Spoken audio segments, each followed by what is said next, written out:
Vamos a, vamos a dar nuestra apertura de Shabbat. Vamos a hacer un recordatorio del origen del Shabbat en Génesis 2, del 2 al 3. Dice, y acabó Dios en el día séptimo la obra que hizo, y reposó el día séptimo de toda la obra que hizo, y bendijo Dios al día séptimo y lo santificó, porque en él reposó de toda la obra que había hecho en la creación. Es un recordatorio de por qué guardamos el Shabbat, por qué es un mandamiento, por qué es una bendición. También es una señal el Shabbat. El Shabbat es una señal tanto para los nacionales como para los extranjeros. Y eso lo dice en Éxodo 31, 13, 16 y 17. Y dice, en verdad vosotros guardaréis el Shabbat porque es señal entre mí y vosotros por vuestras generaciones, o sea, por siempre, para que sepáis que yo soy el Señor que os santificó. Guardarán pues el Shabbat los hijos de Israel, celebrándolo por sus generaciones, por pacto perpetuo. Señal es para siempre entre mí y los hijos de Israel, porque en 6 días hizo el Señor los cielos y la tierra, y en el séptimo día cesó y reposó. Y dice en Isaías 56, del 6 al 8, igual, el Shabbat para los extranjeros o gentiles, ¿verdad? Y a los extranjeros que se han unido al Señor para servirle, para amar el nombre del Señor y adorarlo, a todos los que observan el Shabbat sin profanarlo y se mantienen firmes en mi pacto, aquí viene la promesa, la bendición, los llevaré a mi monte santo, los llenaré de alegría en mi casa de oración. Aceptaré los holocaustos y sacrificios que ofrezcan sobre mi altar, porque mi casa será llamada casa de oración para todos los pueblos. Amén. Bueno, el Shabbat tiene una conexión con nuestro Salvador. Esa viene en Mateo 12, del 11 al 12, 11 y 12. Dice, Yeshua les dijo, ¿qué hombre habrá de vosotros que tenga una oveja y si ésta cayere en un hoyo en día de reposo, no le eche mano y la levante? Pues cuánto más vale un hombre que una oveja. Por consiguiente, es lícito hacer el bien en los días de reposo. Bien, nuestro Mesías es el Señor del Shabbat. Vamos a hacer una bendición, pues, a nuestro Mesías. Dice, bendito eres tú, eterno, Dios nuestro, Rey del universo, que nos ha dado el camino de salvación por medio de Yeshua, nuestro Mesías. Amén. Amén, amén. Bien, vamos a recibir. ¿En dónde está esa oración, hermano? No, esta es, pues es una oración, eh, no está en la Biblia, es una oración que está en una apertura que hizo Joseph Sánchez Vilchis, que la puede encontrar en toda está, se llama Manual del Día de Reposo Amishab, ¿sí? Es un PDF, incluso lo puede descargar y imprimir. Ah, ok. Bueno, entonces nos quedamos en la oración de nuestro Mesías, ¿verdad? Sí. En donde lo bendecimos pues por ser nuestro Salvador y por ser el Señor del Shabbat, ¿verdad? Por eso lo honramos. La Escritura dice que el Shabbat fue hecho a causa del hombre, es decir, para nosotros. Y ese es un gran gozo, que el Señor se haya preocupado en nosotros y el sabedor de que necesitamos un día de intimidad con Él, creó el día de reposo. Bien, vamos a recitar el Shema Israel. Ese sí viene en la Escritura. Viene en Deuteronomio 6, 4 y 5, y en Marcos 2, 12, perdón, 30. Dice, Shema Israel, Adonai Eloheinu, Adonai Echad. Ve'ahavta et Adonai Eloheja, bechol levaveja, ubchol nasheja, ubchol meodeja. En español sería, escucha Israel, el Señor nuestro Dios, el Señor uno es. Y amarás al Señor tu Dios con todo tu corazón y con toda tu alma y con todas tus fuerzas. ¿Cuál es la esencia de guardar el Shabbat, familia? La esencia de guardar el Shabbat viene en Isaías 58, 13 y 14, y viene en Marcos 2, 27 y 28. Dice, respeta el Shabbat, no te dediques a tus negocios en mi día santo.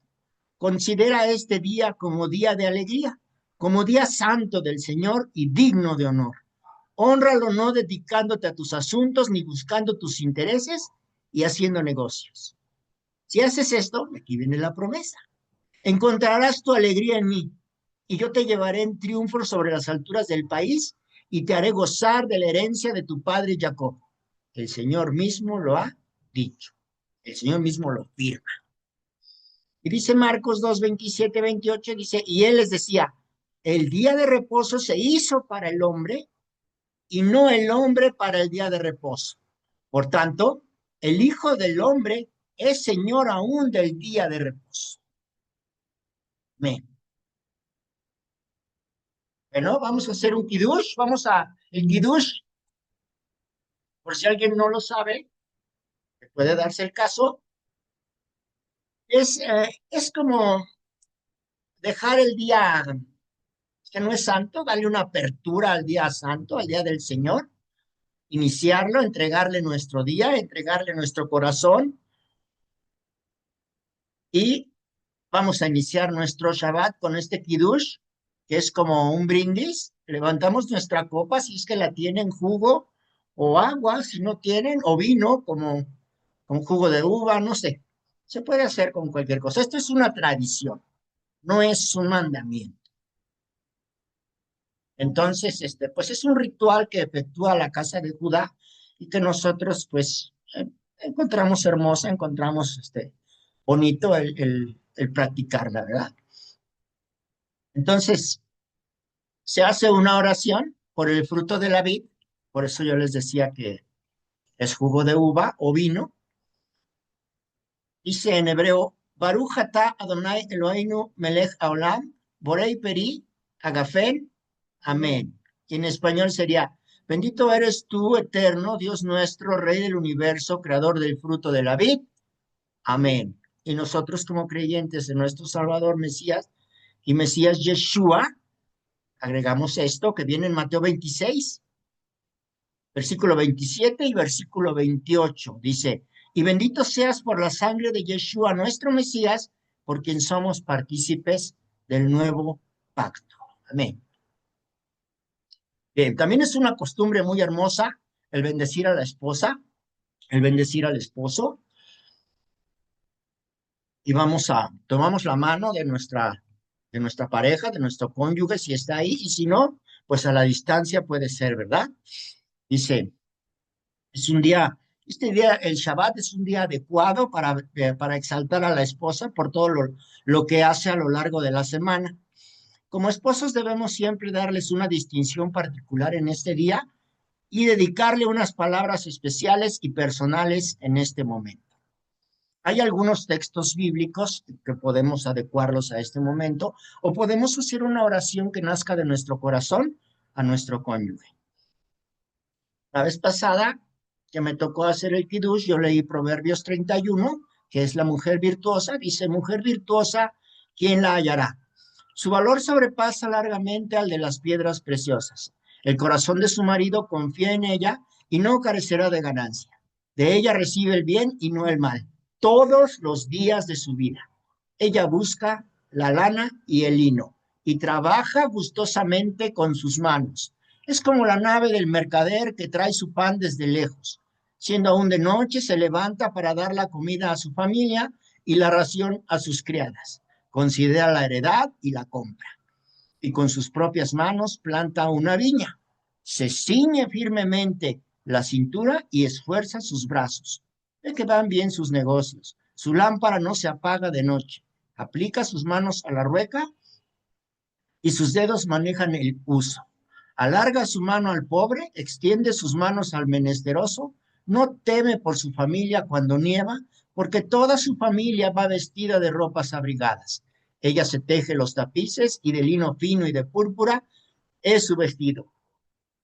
Su marido es conocido en las puertas de la ciudad cuando se sienta con los ancianos del país. Teje telas y las vende y provee de cintas al mercader. Fuerza y honor son su vestidura y se ríe de lo porvenir. Abre su boca con sabiduría y la ley de la clemencia está en su lengua. Considera la marcha de su casa y no come el pan de balde. Sus hijos se levantan y la llaman dichosa y su marido también la alaba. Muchas mujeres han hecho el bien, pero tú la sobrepasas a todas. Engañosa es la gracia y vana la hermosura, pero la mujer que teme al Señor, esa será alabada. Ofrecedle del fruto de sus manos y que en las puertas de la ciudad la alaben sus hechos. Amén. En nombre de Yeshua, amén. Vamos a hacer una bendición por nuestros hijos, igual que con la esposa o el cónyuge, si están ahí. Si no, pues alzamos nuestras manos o dirigimos nuestro pensamiento para que el Padre Eterno los bendiga. En hebreo es la oración arónica de números 6, 24 al 26, la bendición sacerdotal. Dice, Yevarejeja Adonai vegishmereja, Yaer Adonai panav eleja vikuneja, Yisha Adonai panav eleja veyashem, leja shalom, amén. En español dice, el Señor te bendiga y te guarde. El Señor te mire con agrado y te extienda su amor. El Señor te muestre su favor y te conceda paz. Amén. Que el Espíritu de nuestro Mesías Yeshua more siempre dentro de vosotros para guardar su palabra y seguir su ejemplo. Amén. Vamos a, vamos a hacer la bendición del pan.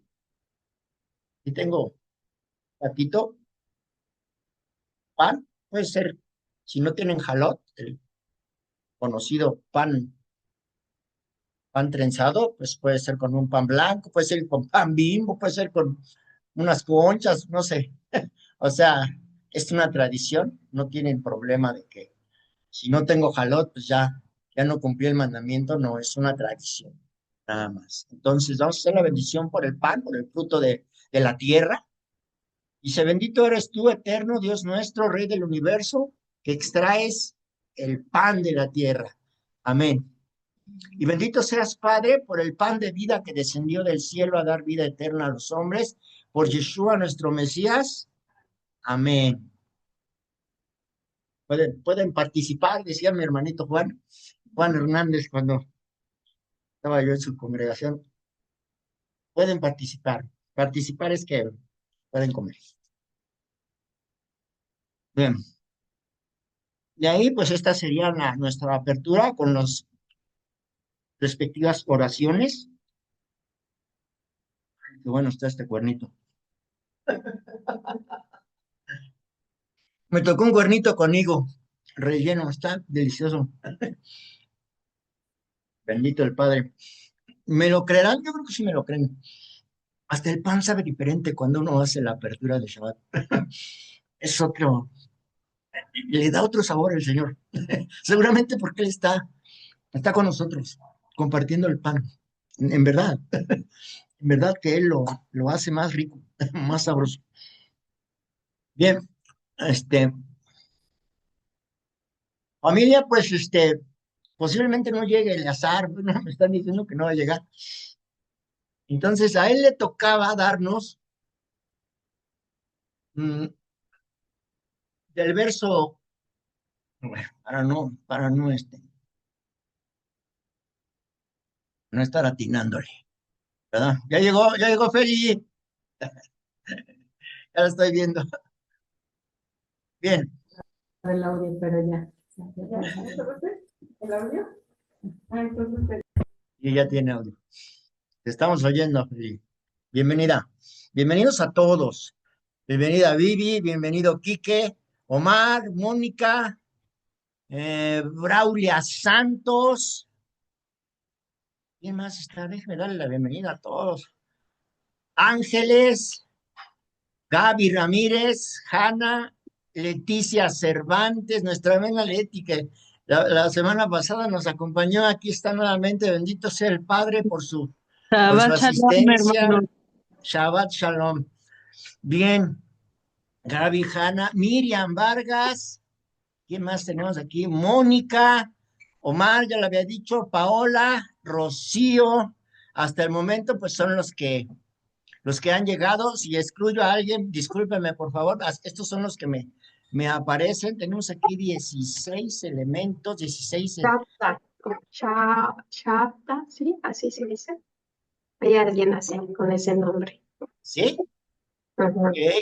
Pues bienvenidos y bienvenidas todos. La verdad Gracias. es una bendición, pues que se vayan sumando más gentes y gente. Rocío, su hermanita de mi hermanita Patti, ya también aquí la veo que anda por ahí.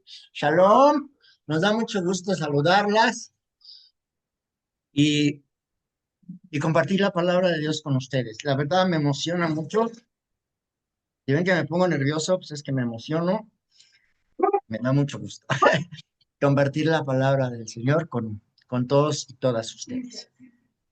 Bien, pues la semana pasada les decía yo, ah, no, les decía yo que hoy le tocaría a Eliezer ver los versículos del libro de Juan, capítulo 2, del versículo 12 al 22. Pero pues yo hoy les iba a dar una breve introducción o íbamos a adelantarle un poquito de los versículos anteriores, pero si no llega, pues no Perdón, seguimos. yo creo que hacemos una oración por él porque se le descompuso el carro y sigue ahí Amén. en el Amencito, y carro. ahorita hacemos una oración para todos, para empezar, y sí, tienes razón, lo vamos a incluir ahí porque posiblemente estén aprietos con su vehículo para que el Señor pues le extienda su mano y llegue ayuda pronta y le arranque el coche o a ver qué pasa, lo que el Señor, lo que el Señor quiera. Pero bueno, esa va a ser la temática. Vamos a ver acerca de las bodas de Caná y vamos a hacer una oración. Pues ya que a Vivi se le ocurrió, pues que se eche la oración, Vivi, por favor. Gracias. Ok, vamos a empezar. Señor, te damos muchas gracias por este Shabbat, porque estamos aquí reunidos, porque estamos ante tu presencia y queremos honrarte, queremos alabarte, queremos seguir tus mandamientos, Padre Santo. Te rogamos por todas las familias aquí representadas, por cada una de ellas. Te pedimos que les des un corazón conforme al tuyo, Señor, y que podamos ser cada día más dispuestos a escuchar tu palabra y a seguir tus mandamientos y a llevarlos como obra en nuestra vida diaria. Te rogamos por Eliezer, por el tema de su vehículo. Sabemos que tú tienes todo bajo control. Lo ponemos en el hueco de tu mano para que tú le ayudes a salir de este tema, Señor. Y todo esto te lo rogamos, Padre Santo, en nombre de tu amado Hijo Yeshua. Amén. Amén, amén. Bien. Bueno, pues vamos a retomar un poquito a partir de los versículos. Vamos a empezar Juan 2, capítulo 2. Así vamos a empezar hoy. Juan 2, por favor, abran sus Biblias en el Evangelio de Juan, capítulo 2. Y ahí vamos a dar inicio. Le comentaba yo a Vivi que la verdad está estupendo Yo iba a decir que por casualidad estuve yo estudiándolo, pero creo que no, el Señor no hay casualidades para él y pues él guardó este momento de estudio para que lo escuchásemos. Pues bueno, vamos a empezar. Vamos a empezar. Vamos a leer Juan 2 y vamos a leer 3 versículos. Dice, versículo 1 al 3. sea, al tercer día se hicieron unas bodas en Caná de Galilea y estaba allí la madre de Yeshua. Y fueron también invitados a las bodas Yeshua y sus discípulos. Fíjense quién estaba de invitado. Invitado a una boda. Y faltando el vino, la madre de Yeshua le dijo, no tienen vino. Bien, primero lo que tenemos que tener atención cuando leemos es los detalles. Los detalles son bien importantes. Dice que al tercer día se hicieron unas bodas en Caná de Galilea. ¿Al tercer día de qué? ¿Verdad? ¿Cuál sería el contexto? En Juan 1:35, lo anterior, Juan 1:35, vamos a agarrar un poquito de contexto. Dice, el siguiente día, otra vez estaba Juan y dos de sus discípulos. También nos maneja otro día. ¿Al siguiente día de qué? También la pregunta sería, ¿al siguiente día de qué? Vamos a descubrir, para eso tendríamos que leer todos los capítulos, pero nada más vamos a leer Juan 12, vamos a ver de qué están hablando, de qué el siguiente día, a qué se refieren, a qué día. Juan 12:13 dice, tomaron ramas de palmera y salieron a recibirle y proclamaban, Hosana, bendito el que viene en el nombre del Señor, el Rey de Israel. Así dice. Estaba cerca la Pascua de los judíos y subió Jesús a Jerusalén, ¿verdad? Vamos a regresarnos a lo que nos está atañendo ahorita, lo que nos concierne en este momento, para no salirnos de y no andar divagando.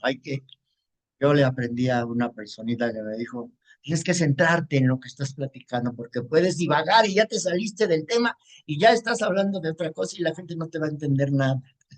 Vamos a centrarnos otra vez. Juan 2. Juan 2 dice, dice que estaba una boda en Cana y esto sucede al tercer día. Vamos a intentar hacer esa conexión entre el lugar que está sucediendo y el día en el que está sucediendo todo esto. Dice el texto que sucede en Caná. Les voy a explicar qué significa la palabra Caná. Canaán.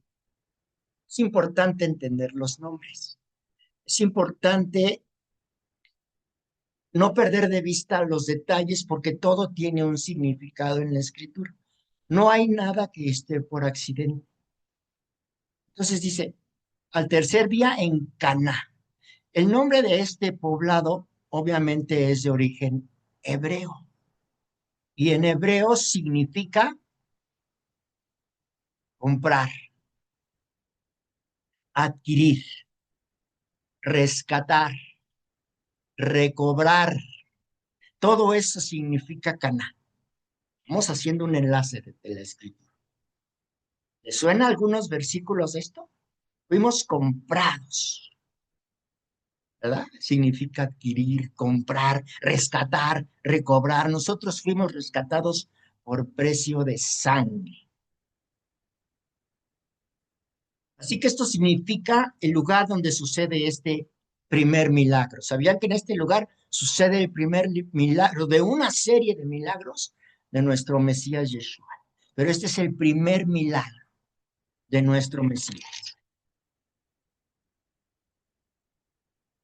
Necesitamos recordar que Caná y que Yeshua está en la región de Galilea de los gentiles.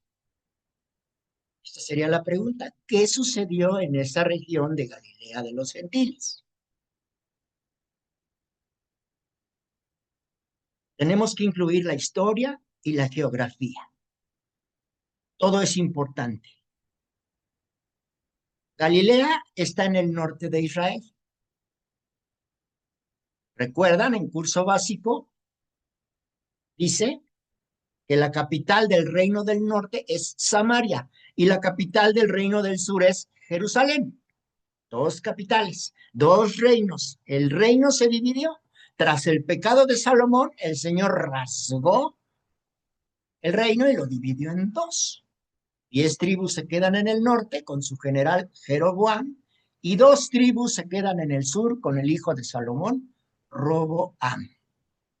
Estas 10 tribus, debido a que Jeroboam sintió temor porque el pueblo descendía a Jerusalén, cambiaron las fechas, cambiaron las festividades y cambiaron el sacerdocio. Todo eso lo hemos visto en el curso básico, allá en la escuelita.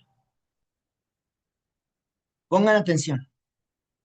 Obviamente cuando esto pasa, que Jeroboam cambia las fiestas, cambia los días de las festividades y cambia el sacerdocio, pues los levitas, que son los encargados del sacerdocio, se molestan y se van para el sur. Dicen, no, esto es un relajo, esto es una blasfemia. Y entonces deciden subir a Jerusalén. Bueno, que se van a Jerusalén. Es un modismo que se usa, subir a Jerusalén. Realmente ellos bajaron, los sacerdotes, porque ellos estaban en el reino del norte y bajaron. Pero siempre cuando va uno a Jerusalén, dice subir a Jerusalén.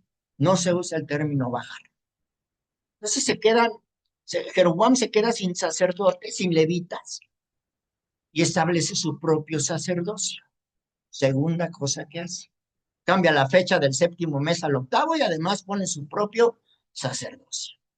Y lo que sucede es que coloca 2 becerros de oro. ¿Recuerdan? ¿Quién hizo esto del becerro de oro? Pues este también. Este tipo hace lo mismito que en el monte Sinaí. Dice, ahí está su Elohim, que lo sacó, ahí está su Dios. Le hace una imagen, lo cual está prohibido, y les dice, este va a ser el lugar de adoración. ¿Qué lugar? El monte Gerizim. Todo este preámbulo, ¿por qué se lo sabe? El reino del norte va a empezar un deterioro espiritual. Tenemos que tener ese contexto de lo que está pasando en Samaria, en estas bodas, porque habla de nosotros, porque habla de nosotros que fuimos esparcidos, que se nos olvidó quiénes éramos, quién era nuestro Dios, cuál era nuestra fe, cuál era nuestro pueblo, todo. Nuestra identidad se perdió por este deterioro espiritual. Dice que es el año 722, cuando Asiria viene y conquista el reino del norte, o sea, las ovejas perdidas de la casa de Israel. 10 tribus terminan conquistados y esparcidos por todas las regiones del mundo. Este era un modo de operar militar de los asirios, para que no hubiera revueltas, para que no se le juntaran y se le pusieran al brinco, ¿verdad? Los conquistados. Los mezclaban entre las naciones de tal manera que perdieran su identidad, su nombre, su religión, su fe, y no supieran ni quiénes son. A la tercera o segunda generación ya se les había olvidado completamente su identidad. Pero empieza a haber un problema aquí en la región del norte, en el reino del norte. La región se queda desolada y aunque quedan poquitos que, que se escaparon de los asirios, lo que hicieron los asirios nuevamente es hacer otra estrategia y mandan gente a habitar, gente de otros lugares a habitar esa región, a mezclarlos. ¿Y quién creen que surge de ahí? Un grupo étnico, los samaritanos. ¿Sí? Ya va tomando forma nuestra identidad. ¿Por qué Yeshua va a esta región? Dijo, me es necesario ir a Samaria. Cuando encuentra a la mujer en el pozo, la samaritana, es en Galilea de los gentiles. Vamos a ver una profecía en Isaías 9, 1 y 2.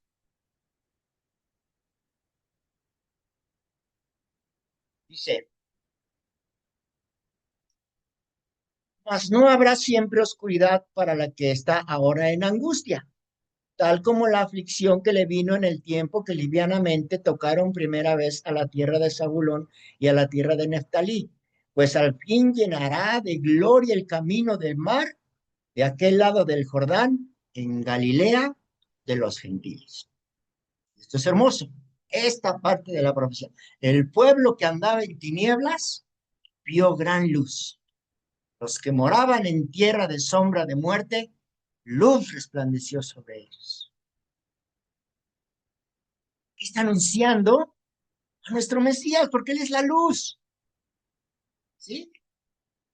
El Mesías vendría a Galilea de los gentiles para los que estaban en oscuridad. Razón por la cual Juan comienza su evangelio diciendo que esta luz era la luz de los hombres y que había venido. Es decir, que la profecía de Isaías se estaba cumpliendo. Entonces, Caná y Galilea representan el territorio de todas las naciones gentiles. Juan en su prólogo, recuerdan, Juan 1, en el principio era el verbo y el verbo era con Dios. Está mal traducido y dijimos que en el principio era la palabra. Y la palabra era con Dios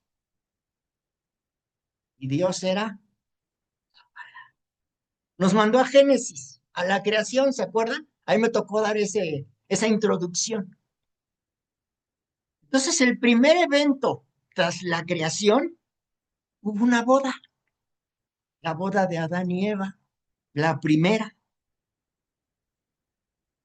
Esta otra boda. El primer milagro de nuestro Mesías está ocurriendo en Caná, el lugar de los gentiles, de los comprados, ¿se acuerdan? ¿Qué quiere decir Caná? De los comprados, de los redimidos, de los rescatados. La boda de la compra. Y aquí tenemos una conexión preciosa con otra profecía, otro matrimonio y otra compra. Oseas 3, ¿verdad? Oseas 3, 2. Dice, la compré. Entonces, para mí, pongan atención en los números, por 15 ciclos de plata y un homer y medio de cebada. El contexto aquí con Oseas. Vamos a recordar, yo creo que seguramente todos saben el contexto, pero vamos a recordarlo. El Señor le pide al profeta Oseas que se case con una mujer adúltera, una prostituta. Y esta mujer sigue en su mal camino. Se aleja de su marido, se va con sus amantes y un día termina en el mercado siendo vendida como esclava. Y el esposo, que la ama mucho, no le importa y hace lo indispensable. Decide ir al mercado de esclavos y pagar el precio de su rescate. Y aquí tenemos un mensaje encriptado. Les dije, pongan atención en los números. Dice que son 15 ciclos de plata y un homer y medio de cebada. El precio del rescate es muy significativo. 15 piezas de plata más el valor de la cebada. Podíamos hacer cuentas de los homer y de ver cuánto es, pero mejor vamos a seguir adelante. Nada más les quiero recomendar que no pierdan de vista 15 piezas de plata. Y les voy a decir que un homer equivale al alimento de un día. Entonces aquí nos dice que, y un homer y medio, o sea, sería el alimento de un día y medio. Cuando la Escritura habla de la ofrenda para la fiesta de las primicias, está hablando de 2.2 litros de grano, que es el alimento de un día, pero no los quiero enredar con eso. Vamos a Levítico 23:10. ¿Verdad? Para que no se aburran de mi voz. Ayúdenme a alguien, por favor. Levítico 23:10. No, ese es un versículo.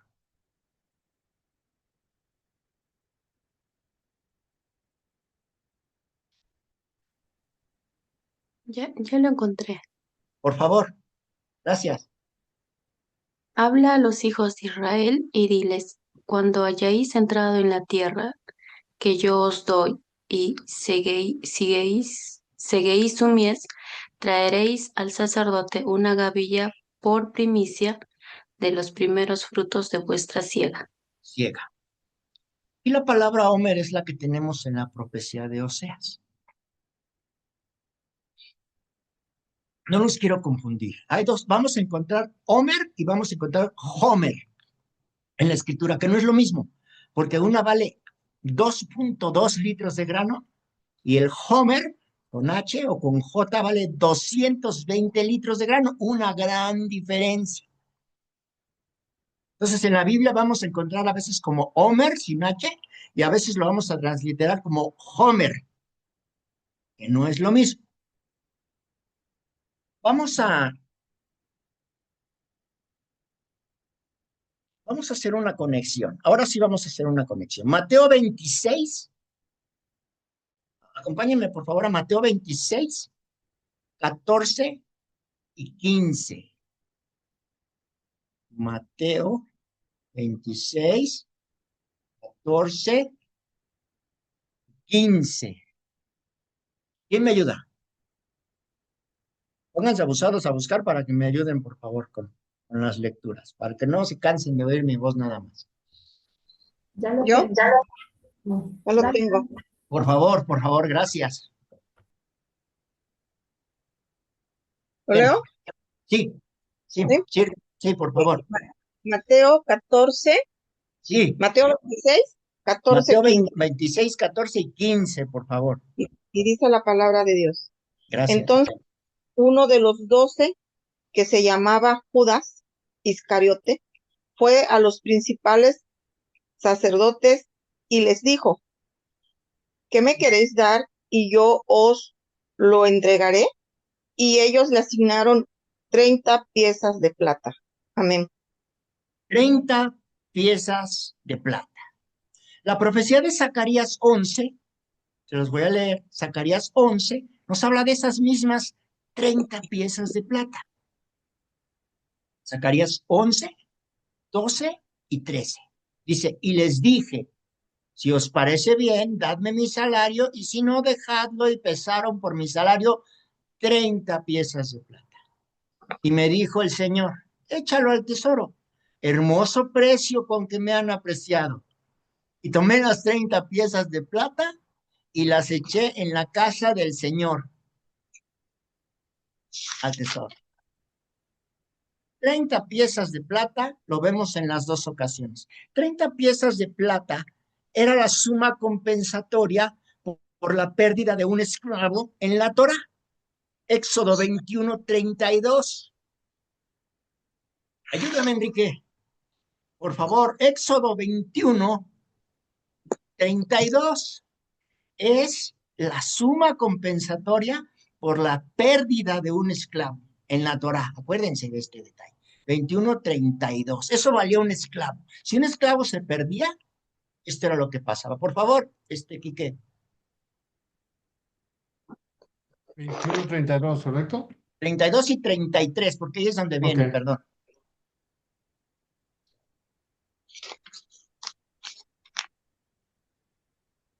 Empezando por el 21, va así. Mas si sobreviviere por un día, un día o dos, no será castigado, porque es de su propiedad.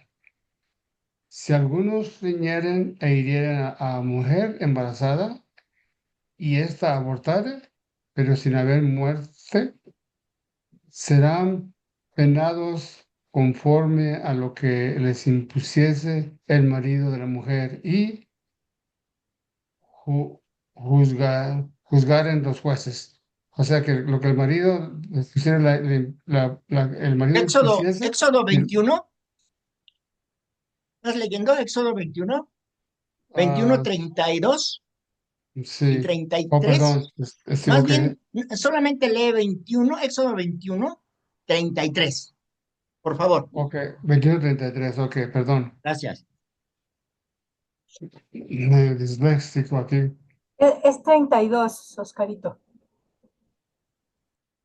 Ok, 32. 21, 32, versículo Si el buey, 32. ah, ¿cómo? Acomare, Horneare acorneare, ¿qué es eso? ¿Qué es la palabra esa? es cuando un toro le da con los cuernos. Oh. Si Sí, un buey acornare a un siervo o a una sierva, pagará su dueño 30 siclos de plata y el buey será apedreado. apedreado. Ujú. 30 piezas de plata. Igual, 30 ciclos. Un ciclo es una pieza.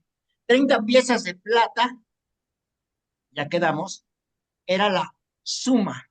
Lo acabamos de ver. 30 ciclos de plata. Es que mi mujer dice que eran 25, me saca de balance, porque no. Aquí la escritura dice que eran 25, 30 piezas de plata. Era la suma compensatoria, lo acaba de leer Kike.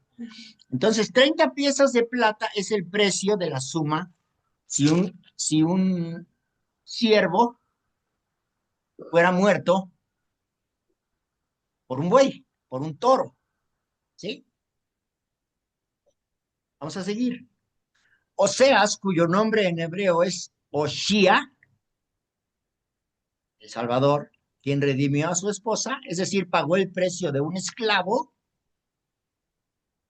de la misma manera en que nuestro Mesías pagó el precio de nuestra redención.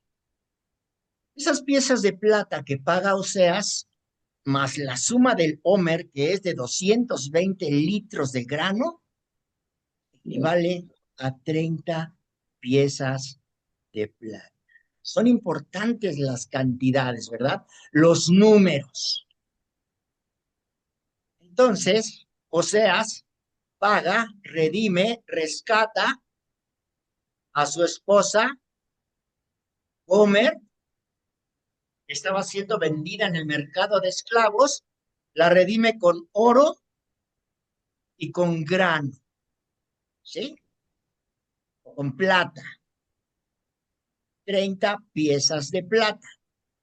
La escritura dice que nuestro Mesías fue entregado por, lo acabamos de leer, 30 piezas de plata. Pero nuestra redención no fue pagada con plata, ni con oro, ni con grano, sino con la propia vida de nuestro Mesías. Apocalipsis 1:5 dice así: y de Jesucristo, el testigo fiel, el primogénito de los muertos y el soberano de los reyes de la tierra, al que nos amó y nos lavó de nuestros pecados, ¿con qué dice? Con su sangre. Oseas 2:19, nos regresamos a Oseas. Oseas 2:19.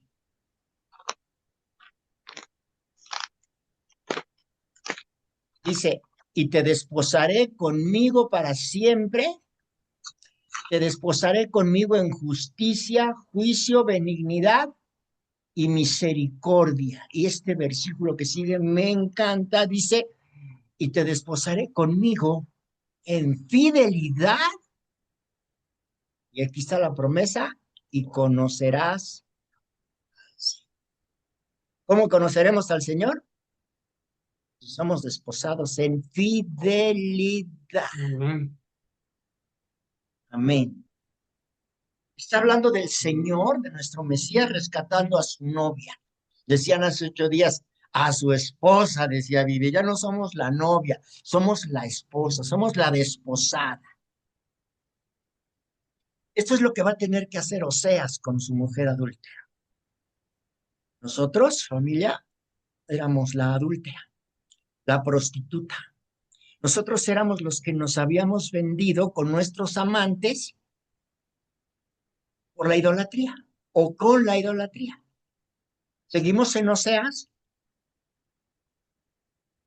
Esa palabra fidelidad es la palabra para fe, ¿sí? Es lo mismo. Fidelidad y fe es lo mismo.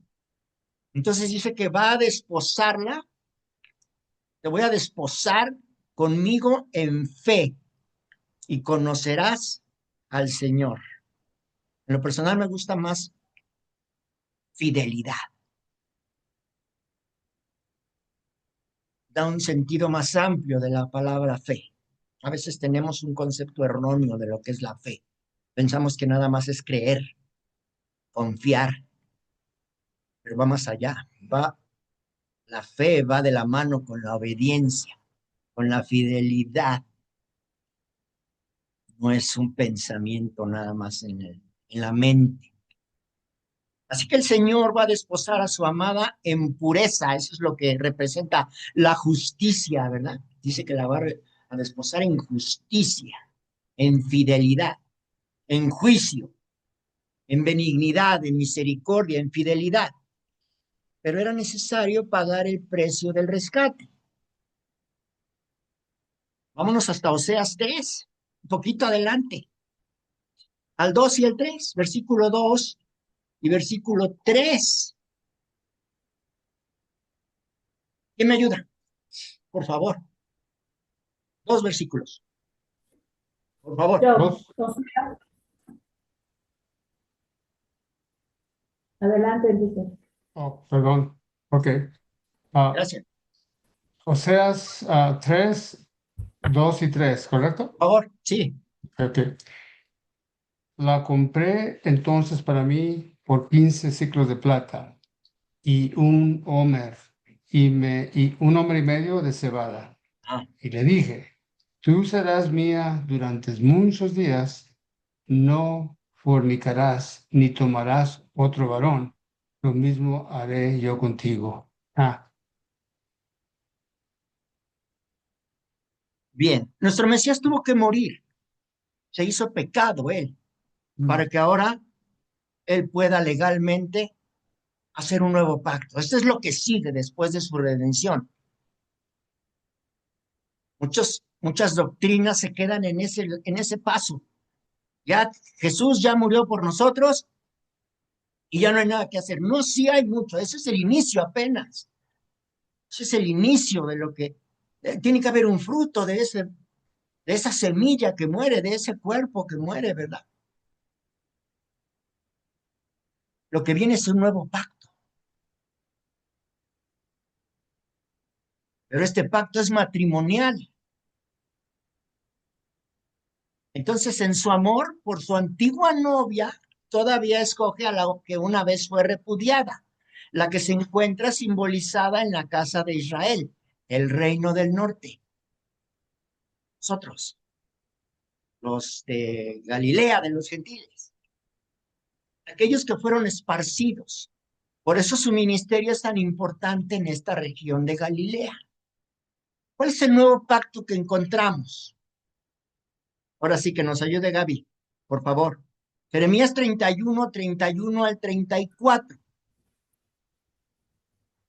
Las mejores Prueba. profecías, Para que de lo las vean. favoritas. Jeremías 31 al 34, por favor. Dice así, he aquí que vienen días, dice el Señor, en los cuales haré nuevo pacto con la casa de Israel y con la casa de Judá, no como el pacto que hice con sus padres el día que tomé su mano para sacarlos de la tierra de Egipto, porque ellos invalidaron mi pacto, aunque fui yo mandado para ellos, dice el Señor. Pero este es el pacto que haré con la casa de Israel. Después de aquellos días, dice el Señor, daré mi ley en mi mente y la escribiré en su corazón y yo seré a ellos por Dios, y ellos me serán por pueblo. ¿Continúo? No. ¿Ok? Hasta el 34, creo que ya. Ah, no, falta un versículo, Gaby, por Ok, favor, el 34. 4. Y no enseñará más ninguno a su prójimo, ni ninguno a su hermano, diciendo, conoce al Señor, porque todos me conocerán, desde el más pequeño de ellos hasta el más grande, dice el Señor, porque perdonaré la maldad de ellos y no me acordaré más de su pecado. Amén. Amén. Entonces, sí, quedamos de acuerdo. Es un pacto matrimonial, dice el versículo 32, no como el pacto que hice con sus padres el día que tomé su mano para sacarlos de la tierra de Egipto, porque ellos invalidaron mi pacto, ¿se acuerdan? El becerro de oro, aunque fui yo un marido para ellos. Ahí está el pacto matrimonial. Y después dice, pero este es el pacto, este es el nuevo pacto, el mismo pacto. Yo seré su Dios, dice el Señor, y ustedes serán mi pueblo. Ese es el pacto siempre. Lo vimos cuando estuvimos estudiando Ruth. Ese es el pacto. Siempre es el mismo pacto. Ustedes serán mi pueblo y yo seré su Dios. Pero aquí el Señor nos echa la manita y dice, versículo 33. Después dice, pero ese es el pacto que haré con la casa de Israel. Nosotros somos la casa de Israel, la casa del norte. Después de aquellos días, dice el Señor, daré mi ley en su mente. Este es el Señor, nos está con su espíritu, va a darnos su ley en nuestra mente y la escribirá en nuestro corazón. Y aquí viene el pacto que les digo, y yo seré a ellos por Dios y ellos me serán por pueblo. Ese es el pacto matrimonial, ese es el nuevo pacto. Pondrá su espíritu, dice en Ezequiel también, dice, daré mi espíritu en ustedes. Ustedes serán mi pueblo y yo seré su Dios. Pero el punto que queremos aclarar es este. El Señor va a tomar a su repudiada, a la que una vez fue repudiada, pero dice la Torá que el marido no puede tomar a la mujer repudiada, ¿verdad? No la puede volver a tomar. Entonces la solución, el Señor es sabio, Él no puede romper su propia Torá, su propia ley, aunque Él la haya hecho, porque entonces ya no sería justo. Dice que si el esposo muere, la mujer es libre de la ley del matrimonio, como Pablo nos dice en Romanos 7, 1 y 2. ¿Sí? ¿Acaso ignoráis, hermanos? Pues hablo con los que conocen la ley, que la ley se enseñorea del hombre, entre tanto que ésta vive. Porque la mujer casada está sujeta por la ley al marido, mientras éste vive. Pero si el marido muere, ella queda libre de la ley del marido. Entonces ya se puede casar esta repudiada con otro. Y esta es la historia de amor más grande. Está en la Escritura. La historia de amor del Señor por su pueblo, por nosotros, por su esposa, por su novia. Esta es la razón por la que el Señor hizo que Oseas se casara con una prostituta y se casara con ella para demostrar cuál es la fidelidad de Dios con su pueblo.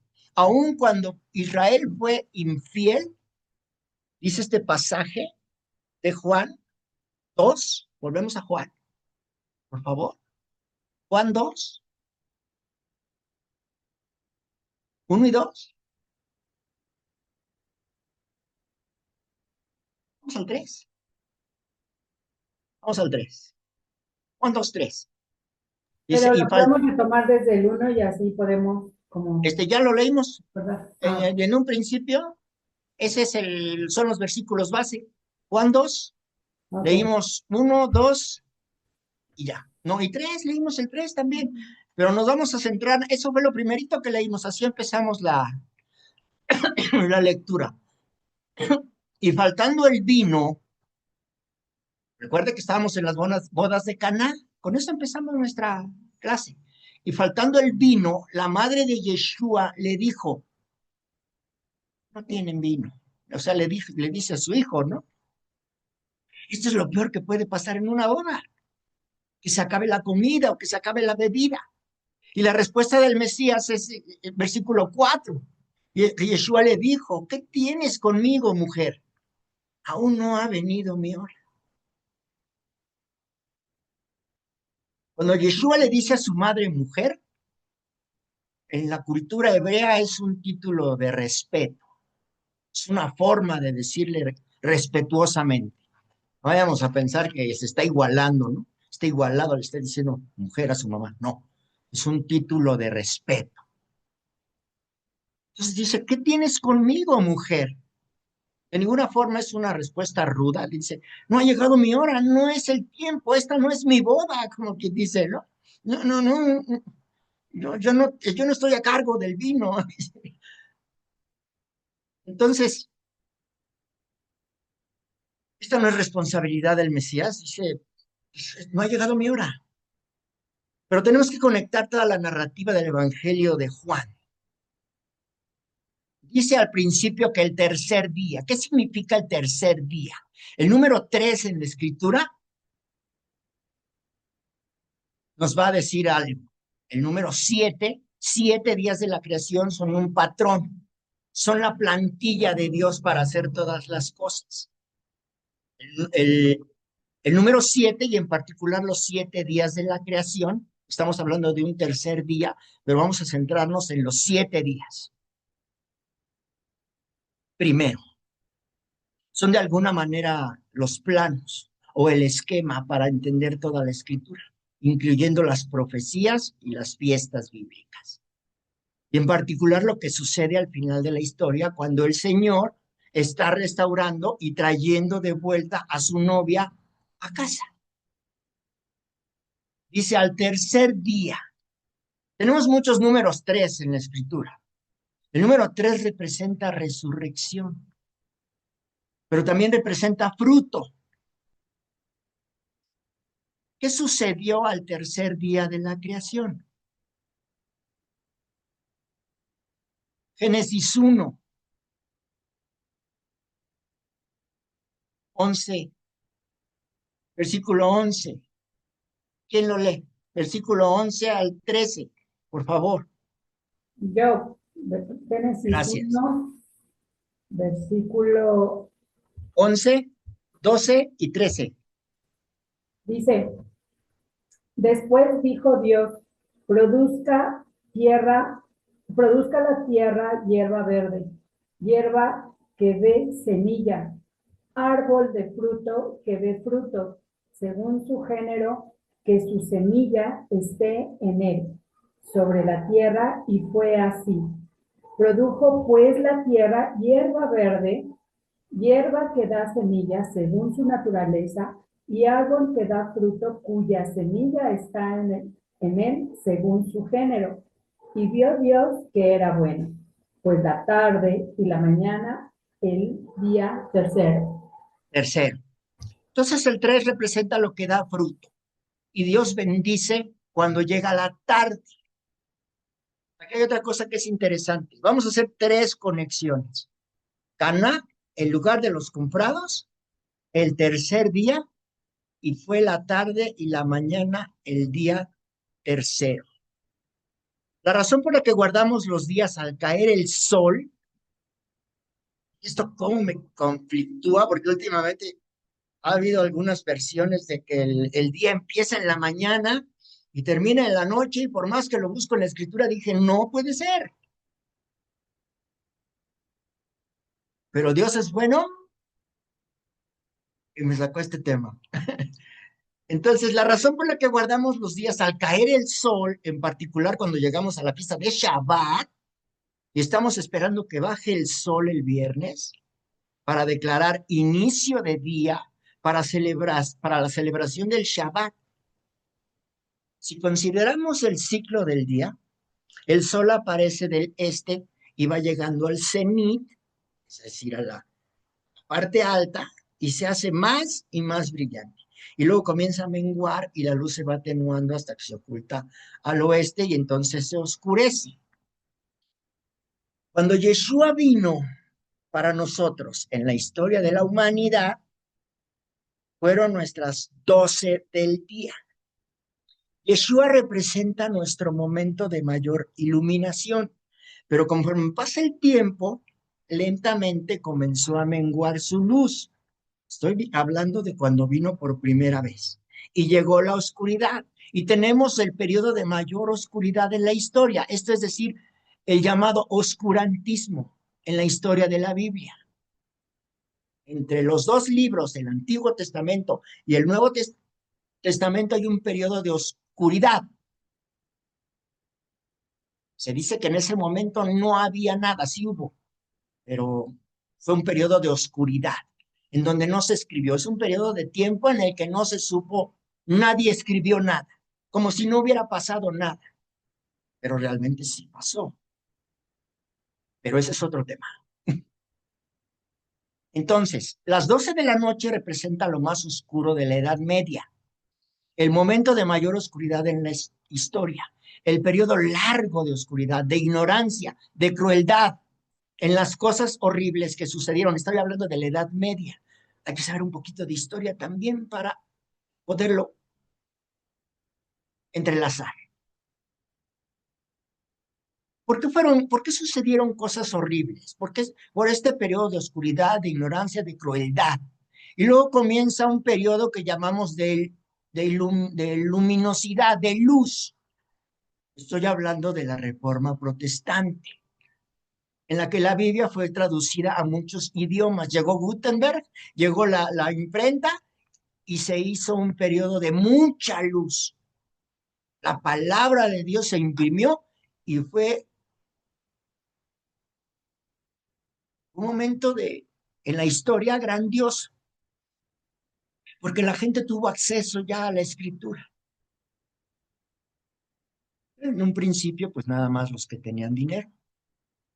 El inicio, ya se imprimió, ya la Biblia ya no se leía únicamente nada más en latín, para los que sabían latín, en las iglesias, sino se empezó a dar una difusión a nivel masivo de la Biblia.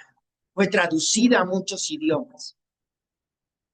Entonces, las personas se empezaron a dar cuenta de que algo malo estaba pasando con la religión y quisieron hacer correcciones. La Reforma Protestante. Lo estoy inventando así rápido, para que podamos darnos cuenta.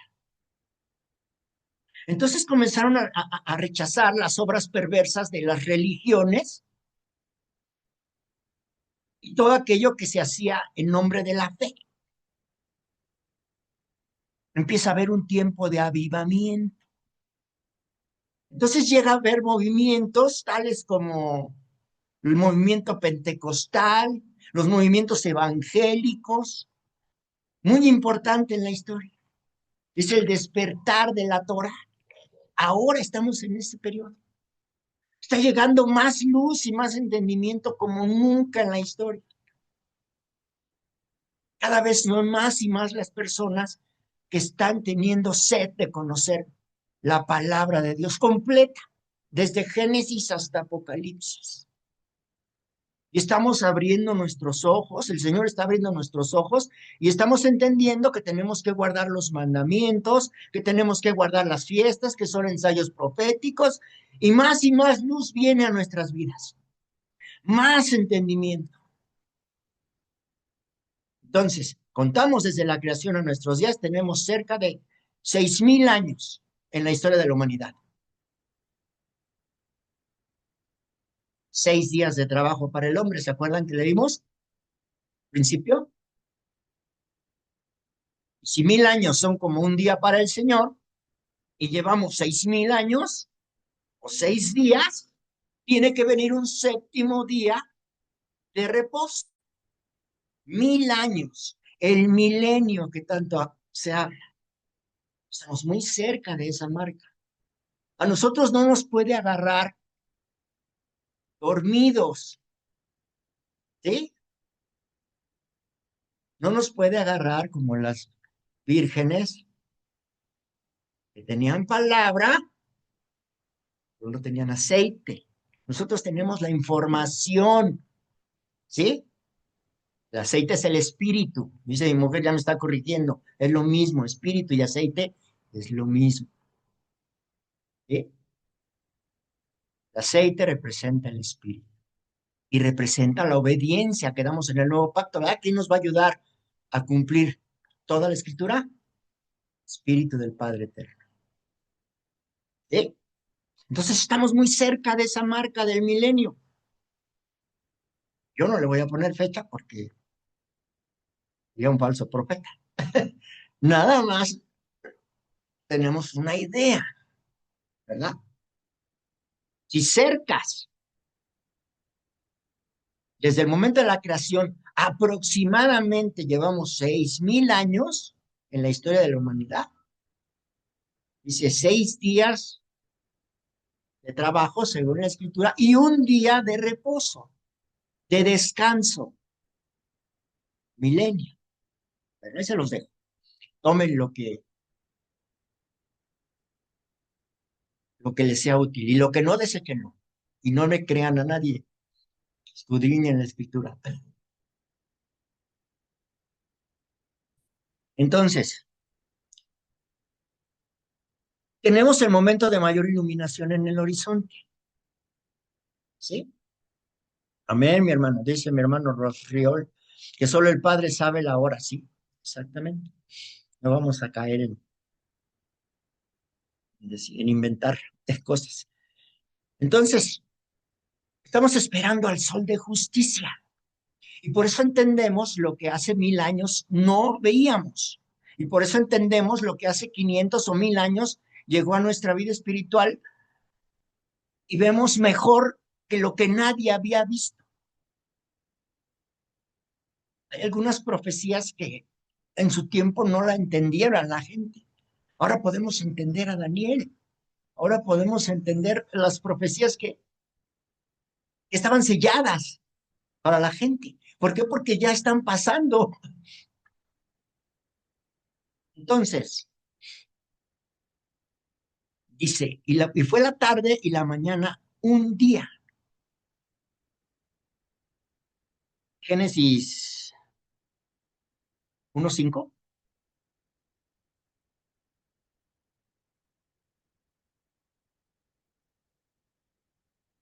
Oh,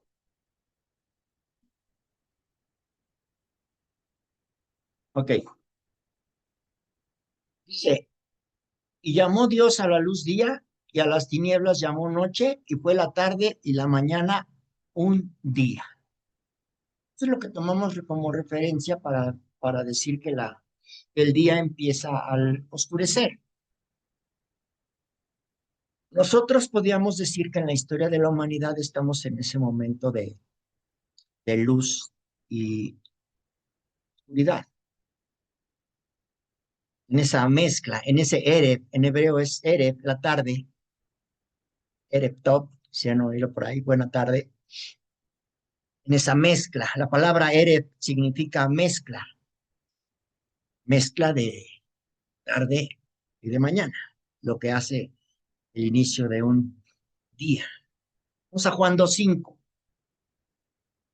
Su madre dijo a los que servían, haced todo lo que os dijere.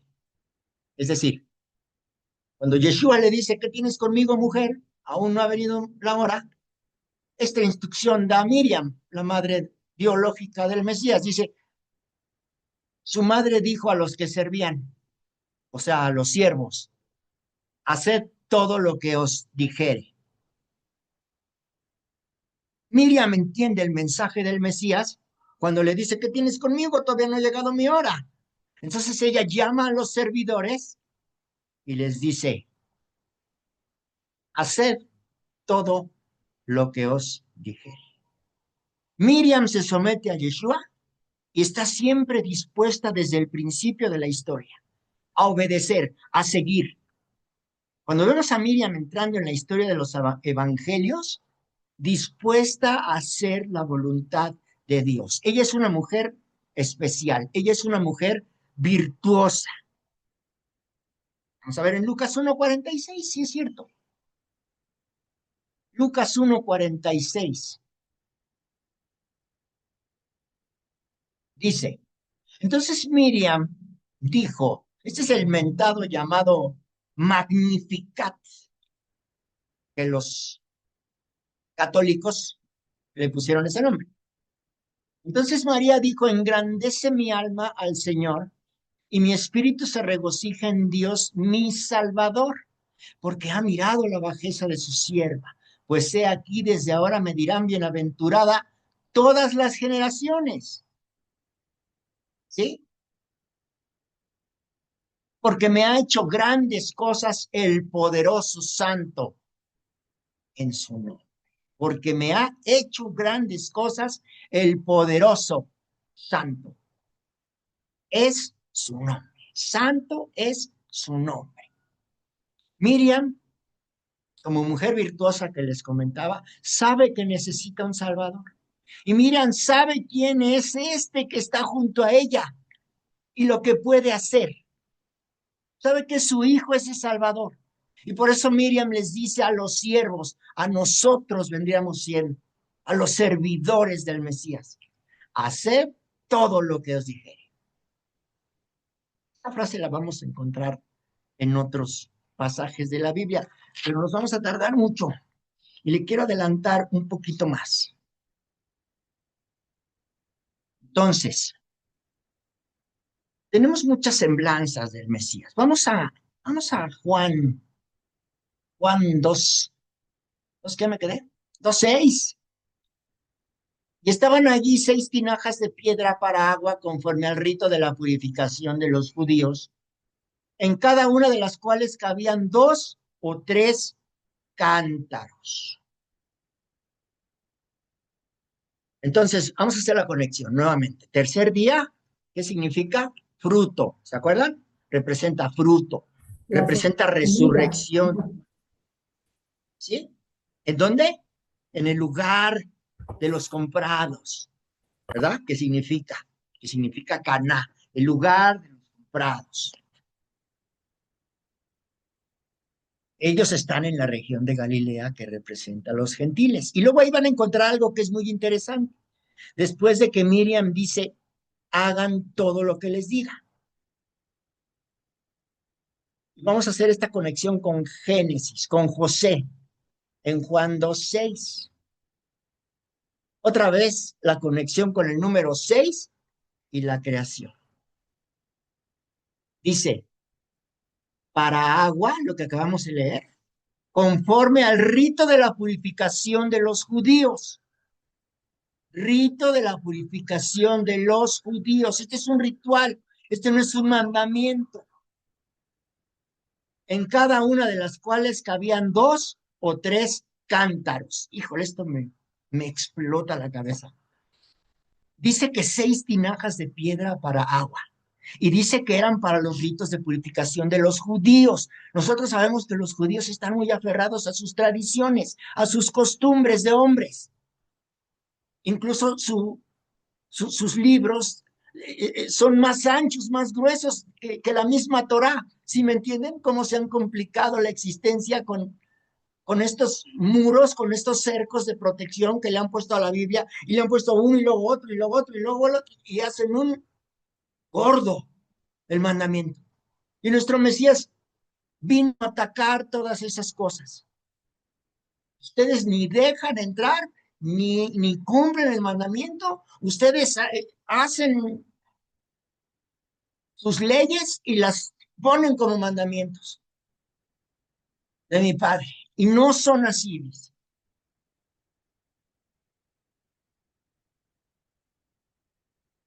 Obviamente es una boda.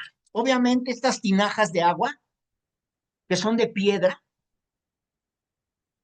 dice en estos libros de tradiciones judías, que no podían ser usadas para agua y para vino, porque si las usaban estas tinajas para vino, se contaminaban.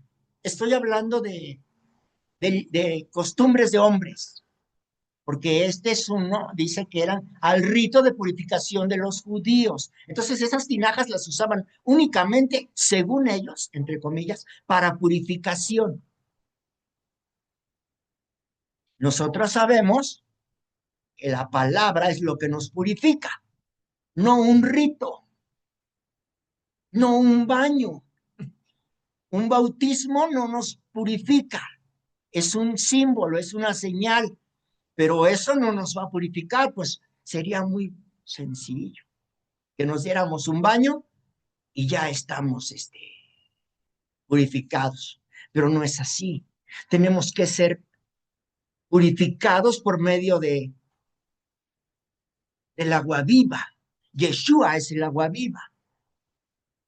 Jeremías 2:13. ¿Quién me ayuda? Jeremías 2:13. ¿Quién lo lee? Rocío, Hanna, Ángeles, Rosriol, ¿quién nada más? Jeremías 2:3, 2:13, por favor, 13, gracias. Gracias. 2:13. Sí, Dice, porque dos males ha hecho mi pueblo. 2:3. 2:3 o 2:13. 2:13, ese está excelente. Ok, 2:13, ok. Y gracias. dice, porque dos males ha hecho mi pueblo. Me dejaron a mí fuente de agua viva y cavaron para sí cisternas rotas que no Que retienen no agua, retienen agua. que no retienen agua. Amén. Amén. Gracias. Nuestro Mesías hizo esta conexión con él mismo, con esta profecía de Jeremías 2:13, lo que acaba de leer Rocío, ¿sí? En el cual dijo de sí mismo, Juan 2, Juan 7, perdón, Juan 7, el mismo evangelio de Juan, pero en el 7, capítulo 7, nos vamos a adelantar un poquito nada más para leer 2 versículos. Dice, versículo 37 y 38 del capítulo 7 de Juan. Ya lo tengo. ¿Sí? Se refiere, el título es Ríos de Agua Viva. En Sí. el último y gran día de la fiesta, Yeshua se puso en pie y alzó la voz diciendo, si alguno tiene sed, venga a mí y beba. El que cree en mí, como interior, correrán ríos de agua viva. Ok. Hay una conexión con el agua que es verdadera, el agua viva, el agua de su palabra. Entonces tienen ahí en esta boda delante de ellos a nada menos que la palabra de Dios encarnada, quien es el agua viva. En Juan 1:14 dice que esta palabra se hizo carne y habitó entre nosotros. ¿Quién estaba ahí en esta boda de Caná de los comprados? La palabra viva, el agua de Dios, lo que purifica, no unos ritos en unas tinajas, ¿sí? De piedra, no. El agua de Dios representa la palabra de Dios que purifica. Yeshua es la verdadera palabra de Dios que purifica. Ahora, ¿qué representa el vino? El vino representa el gozo, también representa pacto. La sangre de Yeshua, dice mi esposa. El vino es el resultado del agua que moja la tierra y produce fruto. ¿Sí? Ahí está el fruto, ya lo relacionamos con lo... Para que salga el vino, para que salga el gozo, para que salga el pacto, el agua tiene que mojar la tierra y tiene que producir fruto. Dice Juan 15:1, yo soy la vid y ustedes los pámpanos, el fruto de la vid, de la uva. El que viene a mí, este va a producir mucho fruto. Alejados de mí, nada podrán hacer. No va a producir fruto esa vid, esos pámpanos. Entonces dice aquí, dice Juan 2, ya vamos a acabar. Le voy a meter velocidad. Juan 2, Juan 2, 7 8, 9 y 10. Esto es velocidad. ¿Quién me ayuda? Juan 2, 7, 8, 9 y 10. 4 versículos. Jesús les dijo, llenad de agua las tinajas y las llenaron hasta el borde. Luego les dijo, sacad ahora y llenadlo al encargado del banquete. Se lo llevaron. Y cuando el encargado del banquete probó el agua, ya hecho vino, y no sabía de dónde venía, aunque los sirvientes que habían sacado el agua, sí lo sabían, llamó al novio y le dijo, todo hombre sirve primero el buen vino, y cuando ya han tomado bastante, entonces saca el inferior, pero tú has guardado el buen vino hasta ahora. ¿Hasta ahí? Sí, hasta el 10, gracias. Hasta ahí. Entonces, el maestresala va a ser la cata del vino que ya convirtió Yeshua el agua en vino. Y quiere entender cómo es que se sirvió el mejor vino hasta el final. Dice, ¿cómo es posible? Pues así no es la onda. Ya todos están mareados. Ya no lo van a deleitar, no lo van a apreciar este buen vino. El primer milagro que realiza nuestro Mesías Yeshua es convertir el agua en vino. Y hay una serie de 7 milagros en el Evangelio de Juan. 7 milagros. Se los dejo los invito a que los busquen. Está sensacional. Pero como ya tenemos que acelerarle, por eso no los menciono. Aquí los tengo. Dime cuáles son. Sí, que diga cuáles son. Ok. ¿Dónde? Igual y te Dice, corregimos, amigo. el convertir el agua en vino, Juan Ah, 2, 1 al 11, anótenle. Sanidad del hijo del oficial del rey, capítulo 4, 43 al 54. Segundo milagro. Curación del paralítico de Betesda, capítulo 5, versículo 1 al 9. Vamos, 3. Nos faltan 4. Alimentación de los 5,000, capítulo 6 de Juan. Todo eso es en Juan, ¿eh? Capítulo 6, del 1 al 5. Yeshua camina sobre el agua, otro milagro. Capítulo 6 también, pero versículos 16 al 25. Sanidad del ciego de nacimiento, del griego. Sanidad del ciego de nacimiento, capítulo 9, versículos 1 al 4. Y uno de los más conocidos, la resurrección de su amigo Lázaro. Capítulo 11, versículo 1 al 44. Desde que iniciamos este estudio de Juan, hemos visto que Juan se empeña en mostrarnos quién es Yeshua. ¿Sí? Nos va mostrando cosas que realmente nos muestran la autoridad de quién es el Mesías, ¿verdad? Está dando testimonio de Yeshua para hacer lo que hace y decir lo que dice. Entonces, vamos avanzando y tenemos que poner atención en esos puntos. Les mencionaba yo de las 6 tinajas de piedra colocadas para la purificación de cada tinaja. Dice que contenían unas medidas de agua. Lo que quiero agregar con esto es, si esas tinajas, de acuerdo a estos libros, se me olvidó ahorita, estos libros que usan los judíos, no, dice mi esposa que Midrash, pero no, el Midrash es otra cosa.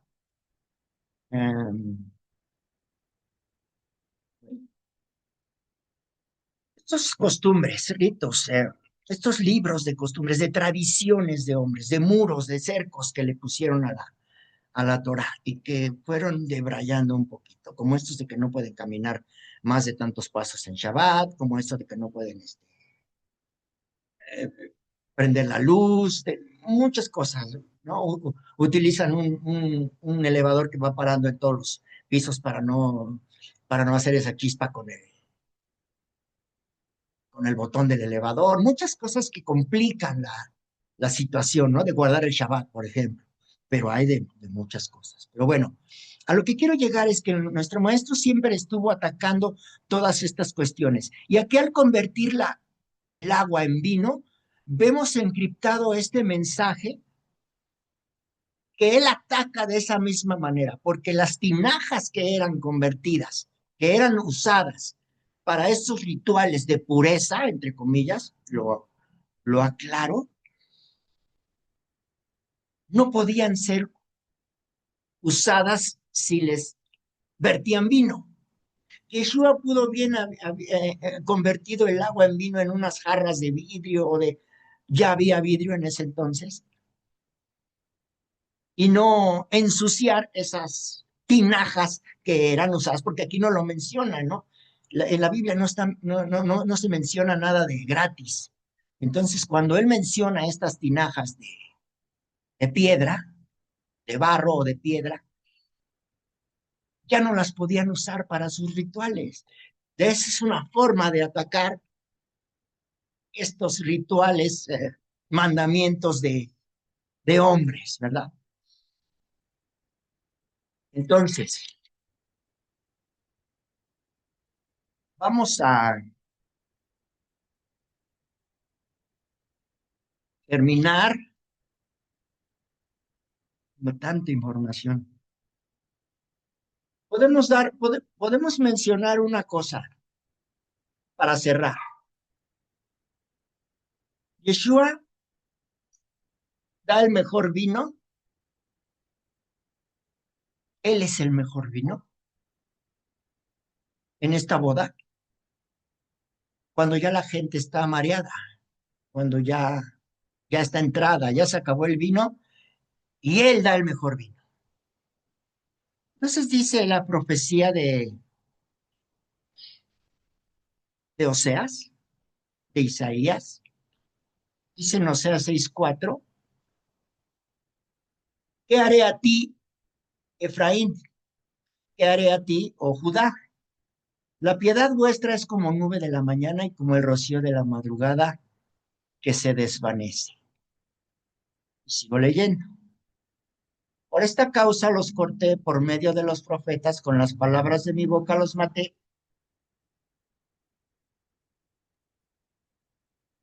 Y tus juicios serán como luz que sale, porque misericordia quiero y no sacrificio, y conocimiento de Dios más que holocaustos, más que rituales de purificación. ¿Qué dice el Señor? Quiero tu corazón, dice el Señor, pero traspasan el pacto como Adán, dice, prevarican. O sea, el seguir mandamientos de hombres, el seguir rituales, no quiere el Señor. En alguna parte de la Escritura dice, estoy harto de sus fiestas, estoy harto de sus rituales, quiero su corazón. Quiero un corazón dispuesto a adorarle. Regresemos a Juan. Juan 2. Voy a leer el 10, versículo 10, 2:10, nuevamente. Y le dijo, todo hombre sirve primero el buen vino, y cuando ya han bebido mucho, entonces el inferior, mas tú has reservado el buen vino hasta ahora. Israel espiritualmente está como embriagado. Y ahora Yeshua nos va a traer el buen vino. Dice en Isaías 28:1, ay de la corona de soberbia de los ebrios de Efraín, y de la flor caduca de la hermosura de su gloria, que está sobre la cabeza del valle fértil de los aturdidos del vino. En este momento, la nación de Israel, los políticos, me refiero a la nación, le interesa más el poder que la vida espiritual, que un verdadero arrepentimiento, más el poder que una vida espiritual. ¿Qué está persiguiendo Netanyahu? ¿Qué está persiguiendo la nación de Israel? Están como aturdidos, están como ebrios. Y vamos a hacer una conexión con Apocalipsis 18:3. Porque todas las naciones han bebido del vino del furor de su fornicación, y los reyes de la tierra han fornicado con ella, y los mercaderes de la tierra se han enriquecido de la potencia de sus deleites. Verso 4. Y oí otra voz del cielo que decía, salid de ella, pueblo mío, para que no seáis partícipes de sus pecados, ni recibáis parte de sus plagas. Estamos hablando de la oscuridad, estamos hablando de la luz, estamos hablando que llegó la luz, está llegando la luz del Mesías, estamos esperando al sol de justicia, y estamos viendo el despertar del pueblo de Dios y empezamos a ver con más y más luz. Pero la instrucción del Señor es salir de ella, pueblo mío. Necesitamos salir de la oscuridad hacia la luz del Señor, hacia la luz del Mesías.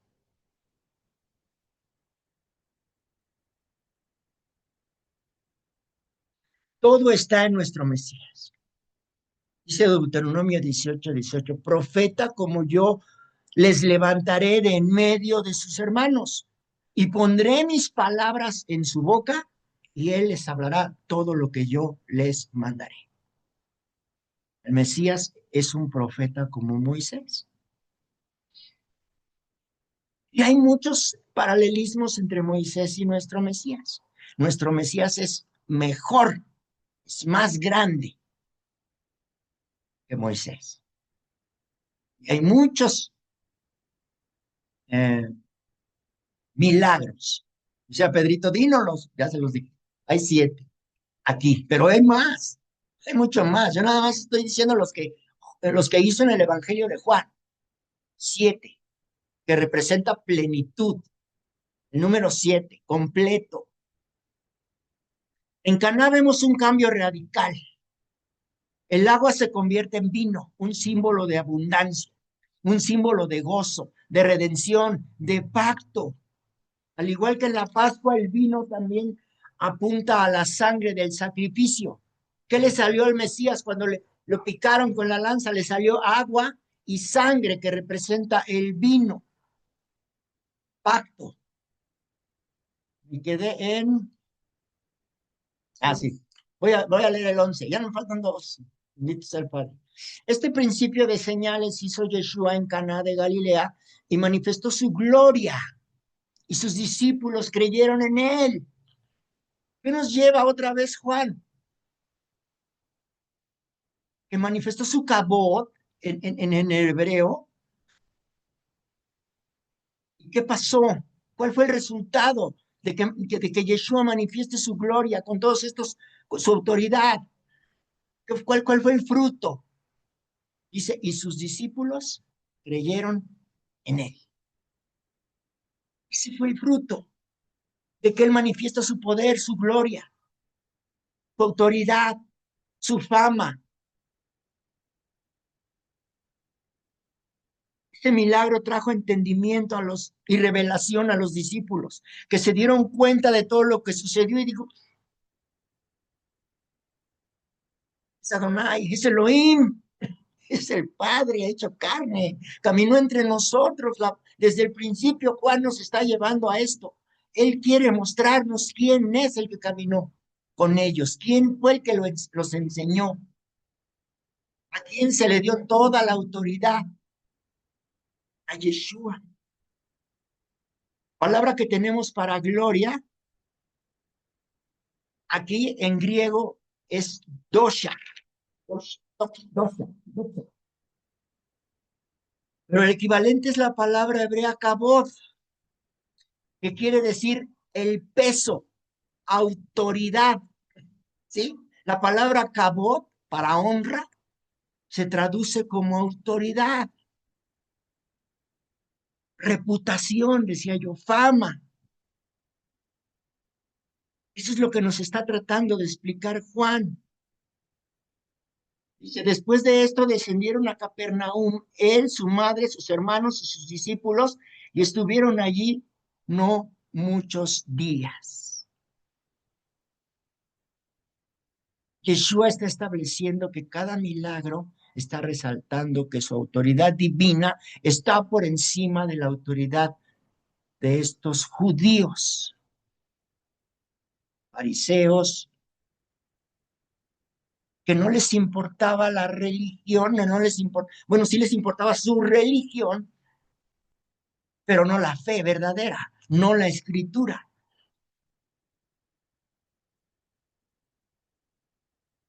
Es el Talmud, ya me acordé.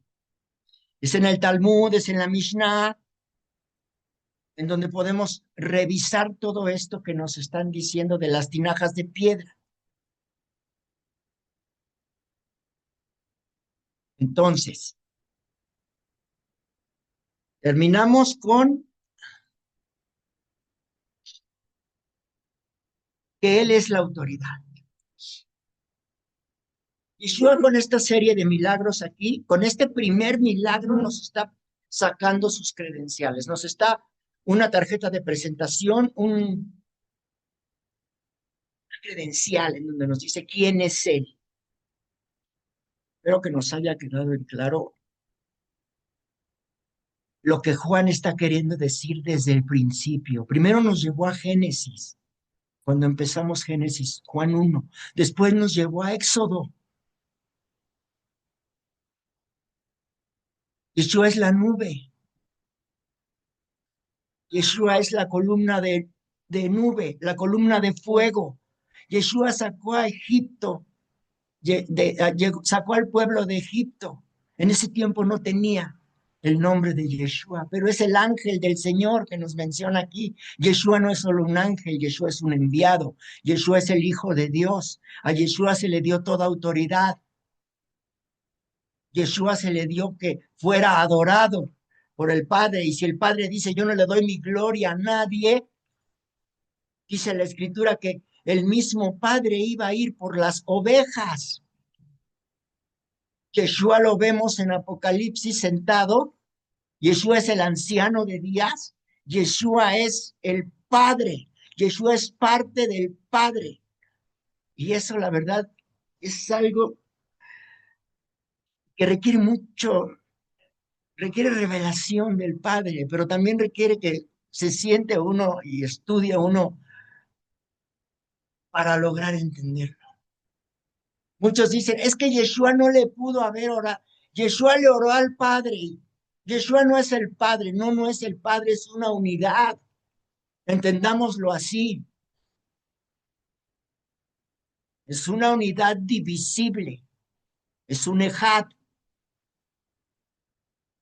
Y podemos poner bien en claro, porque la misma palabra ejad, y con esto voy a terminar, la misma palabra ejad se usa cuando dice que fueron el hombre y la mujer uno solo, fueron un ejad, pero la mujer está por un lado y el hombre está por el otro. Pero juntos hacen un ejad. Pues ese mismo ejad, Yeshua y el Padre son ejad, una unidad que se puede dividir y volver a unir. Que el Padre Eterno nos dé ese entendimiento y que sea la misma escritura la que nos convenza de lo que Juan nos está queriendo decir. Y lo vamos a seguir viendo, familia. Lo vamos a seguir viendo todo, pero acuérdense de lo que les estoy diciendo. Juan nos quiere llevar a ese entendimiento. En todos. Vamos a entrar al segundo capítulo apenas. Pero ese es el propósito principal del apóstol Juan. Vamos a orar, acompáñame a orar. Padre eterno, bendito creador del universo, Señor. Padre, te bendecimos por todas las palabras de vida que nos has dado, por la palabra de vida, por el agua, Señor, con que nos saciamos, Padre eterno. Bendito sea, Señor, te bendecimos por toda esta enseñanza, Señor, y te pedimos, Padre eterno, que nos des entendimiento, que nos des de tu espíritu, Señor, para poder comprender las palabras. Esta este agasajo de alimentos, Señor. Ya no es leche, bendito Señor, es algo más nutritivo. Nútrenos, bendito Señor. Ayúdanos a digerir todos estos evangelios, Señor, las letras rojas de nuestro amado Mesías, Yeshua, Señor, que podamos entender quién es Él, quién es su autoridad, qué es lo que simboliza, bendito Señor, en nuestra vida, que estemos en ese pacto, Señor, que no nos perdamos y que sea tu Santo Espíritu el que nos guíe a toda verdad, Señor, que nos santifiques, Señor, que nos limpies, que nos hagas partícipes de este nuevo pacto, Señor, que podamos nosotros cumplir nuestra parte del pacto, Señor. Ayúdanos porque alejados del Mesías nada podemos hacer, no vamos a dar frutos, Señor.